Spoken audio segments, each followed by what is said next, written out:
में बड़े स्तर पर कोरोना संक्रमण बढ़ता जा रहा है और इसके साथ ही साथ अगर बात करें तो देश के कई राज्यों में स्थितियां अभी भी खतरनाक यानी कि भयावह बनी हुई है। जिस तरह से ग्रामीण इलाकों में बड़े स्तर पर वायरस का प्रभाव देखने को मिल रहा है, इसे देखते हुए कहीं ना कहीं सरकारें अब गिरती नजर आ रही हैं। लेकिन खबर मध्य प्रदेश से है, जहां पर देखने को मिला बीजेपी के कद्दावर नेता ज्योतिरादित्य सिंधिया ने किस तरह से एक युवक की मदद की और गरीबों के मसीहा बनते हुए नजर आ रहे हैं। दरअसल आयुष्मान योजना के अंतर्गत इलाज करने से इनकार करने वाले भोपाल की चिरायु अस्पताल से गरीब मरीज का इलाज कराने के लिए राज्यसभा सांसद ज्योतिरादित्य सिंधिया को दखल देना पड़ा। सिंधिया ने न केवल अस्पताल प्रबंधन से गरीब मरीज से वसूले गए पैसे वापस दिलवाए, बल्कि यह भी सुनिश्चित करवाया कि अब उसका इलाज किस तरह से मुफ्त में होगा। विदिशा निवासी योगेंद्र रघुवंशी ने ज्योतिरादित्य सिंधिया से गुहार लगाई थी कि किस तरह से उनकी किसी करीबी को भर्ती करवाना है और ऐसे में देखने को मिला कि आयुष्मान कार्ड का काम नहीं हो रहा था। इसे देखते हुए ज्योतिरादित्य सिंधिया ने बड़े स्तर पर काम किया। इससे साफ पता चलता है कि बड़े स्तर पर ज्योतिरादित्य सिंधिया मध्य प्रदेश के लोगों के काम आते दिखाई दे रहे हैं। यानी कि देखा जाए तो जिस तरह से ज्योतिरादित्य सिंधिया न सिर्फ अपने स्तर पर बड़ी संख्या में बेड का इंतजाम कर रहे हैं, बल्कि ये भी दिखाने की कोशिश की जा रही है कि किस तरह से वो प्रदेश की जनता के साथ हैं। वैसे अगर देखा जाए तो ज्योतिरादित्य सिंधिया शुरू से ही जमीनी स्तर पर लोगों के साथ जुड़े रहे हैं। जिस तरह से वो कांग्रेस में थे तब भी वो जनता के लिए ही बोलते थे और जनता के साथ खड़े रहते थे। बीजेपी में जाने के बाद भी जनता के साथ खड़े हुए हैं और जनता के लिए ही बोलते हैं। सबसे बड़ी बात तो यह है कि ज्योतिरादित्य सिंधिया ने तो ये तक कह दिया था कि उन्हें किसी पद या किसी सत्ता का लालच नहीं है, वो केवल जनता की भलाई के लिए काम करते रहे थे और आगे भी काम करते रहेंगे।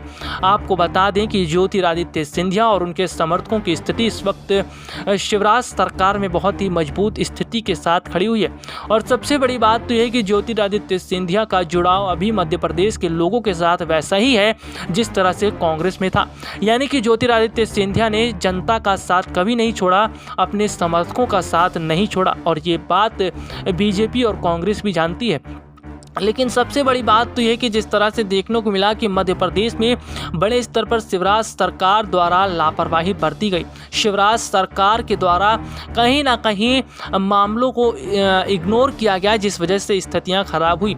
लेकिन अब देखने को मिल रहा है मध्य प्रदेश के मुख्यमंत्री शिवराज सिंह चौहान बड़े स्तर पर काम करते तो नजर आ रहे हैं, लेकिन ज्योतिरादित्य सिंधिया अब लोगों के साथ जुड़कर उनकी मदद करते नजर आ रहे हैं। यानी कि देखा जाए तो ज्योतिरादित्य सिंधिया एक बार फिर गरीब लोगों के लिए मसीहा बनते दिखाई दे रहे हैं। आपको बता दें ज्योतिरादित्य सिंधिया को अभी तक जिस तरह से देखने को मिला है कि उन्होंने बड़े स्तर पर काम किया है और सबसे बड़ी बात तो है कि जिस तरह से देखने को मिला है कि ज्योतिरादित्य सिंधिया ने कहीं ना कहीं बड़े स्तर पर लोगों के साथ जुड़कर उन्हें मदद पहुंचाने की काम की है। खास तौर पर ज्योतिरादित्य सिंधिया का झुकाव ग्वालियर की तरफ रहता है, क्योंकि ग्वालियर को लेकर ज्योतिरादित्य सिंधिया ने अभी तक कई काम किए हैं और ऐसे में आगामी समय में भी सिंधिया बड़े स्तर पर लोगों के लिए बड़े काम और प्रोजेक्ट पर काम करते दिखाई देंगे।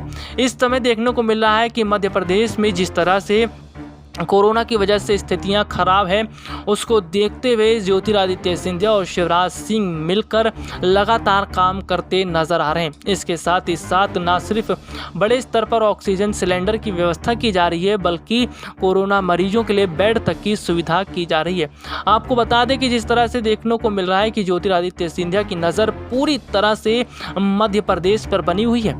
लेकिन सबसे बड़ी बात तो है कि मध्य प्रदेश में जिस तरह की राजनीति हो रही है, ऐसी ही राजनीति की अगर बात करें तो ये बहुत ही अलग बात होगी, क्योंकि मध्य प्रदेश में इस वक्त देखने को मिल रहा है कि सत्ता पक्ष और विपक्ष राजनीति तो कर रहे हैं, लेकिन गरीब और प्रदेश की जनता की पूरी तरह से मदद भी करते नजर आ रहे हैं। जिस तरह से देखने को मिल रहा है कि विपक्ष में कांग्रेस मजबूती के साथ बैठी है, लेकिन कुल मिलाकर अगर देखा जाए तो कांग्रेस भी प्रदेश की जनता की मदद करती नजर आ रही है। और जिस तरह से देखने को मिल रहा था कि कमलनाथ और नकुल नाथ ने मिलकर कुछ समय पहले बड़े स्तर पर मध्य प्रदेश के लोगों के लिए काम किया था, और इसके साथ ही साथ अगर देखा जाए तो सत्ता पक्ष और विपक्ष मध्य प्रदेश के अंदर मिलकर पूरी तरह से जनता के लिए काम करती नजर आ रही है। और देखने को मिल रहा है कि केंद्र के स्तर पर सत्ता पक्ष केवल राजनीति कर रही है और विपक्षी पार्टियों पर आरोप प्रत्यारोप कर रही है।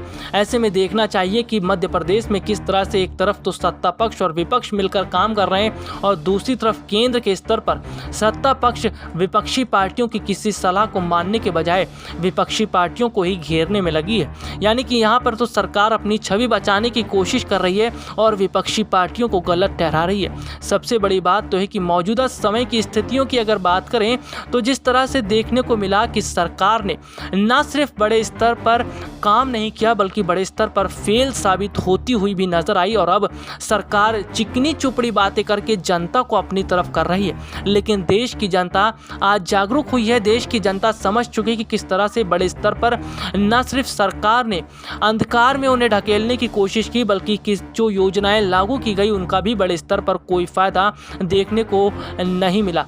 ऐसे में अगर बात करें तो विपक्षी पार्टियों ने कई बार सरकार को सलाह भी दी है कि ये वक्त राजनीति करने का नहीं है। सत्ता पक्ष जिस तरह से राजनीति कर रहा है और अपनी पीठ थपथपाने का काम कर रहा है, इससे साफ पता चलता है कि सत्ता पक्ष को केवल अपनी पीठ थपथपाने में ज़्यादा दिलचस्पी है, देश की जनता की मदद करने में दिलचस्पी नहीं है।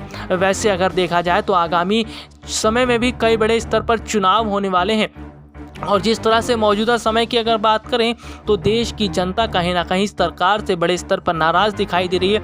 इसका असर आने वाले समय के चुनावों पर भी देखने को मिल सकता है। देखना होगा उत्तर प्रदेश के अगले साल विधानसभा चुनाव में क्या एक बार फिर प्रदेश के मुख्यमंत्री योगी आदित्यनाथ ही सत्ता संभालेंगे या फिर बड़ा बदलाव देखने को मिलेगा।